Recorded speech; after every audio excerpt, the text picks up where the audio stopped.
सुना तुमने? सुन लिया। एफसन और मानूर आयशा मैडम को आमिर से छुपाकर ओटी में ले गई। हाँ सुना मैंने। और वो भी उनकी बेटी बादे के साथ, एक ही वक्त में। ये तो सरासर स्कैंडल है। हाँ मैं तो सोच रहा हूँ आमिर को पहले कौन बताएगा। जाहिर है कोई भी हिम्मत नहीं करेगा।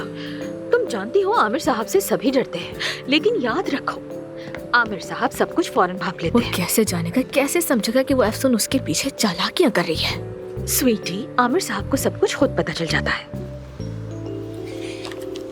तुम और मैं आमिर की थोड़ी हिमायत कर लेते हैं।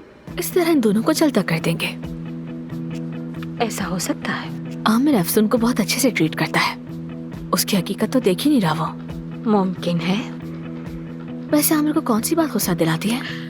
झूठ, बेवफाई, नाकामी और सबसे बढ़कर उसके एतमाद को कोई ठेस पहुंचाए तब। और इसी वजह से उसकी जिंदगी में कोई औरत नहीं है ताकि वो अपने काम पर पूरी तवज्जो दे सके। और वैसे भी देखो कितना खूबरू है, अनमैरिड है, एक कामयाब डॉक्टर भी है। हमेशा मरीजों की लाइन लगी रहती है। यानी स्वीटी कि अगर तुम ये सब कुछ एक ताल्लुक बनाने के लिए कर रही हो, उसकी जिंदगी में आना चाहती हो, तो मैं तुम्हें बता दूं कि ये सब कुछ छोड़ दो डार्लिंग। ये सब बिल्कुल फजूल है और ये तो मैं तुम्हारी भलाई के लिए कह रही हूँ। आमिर सिर्फ मेरा अच्छा दोस्त है और उसे लेकर कोई दूसरा इरादा नहीं। सही कहा। अच्छा तो मैं अब चलती हूँ। बाय।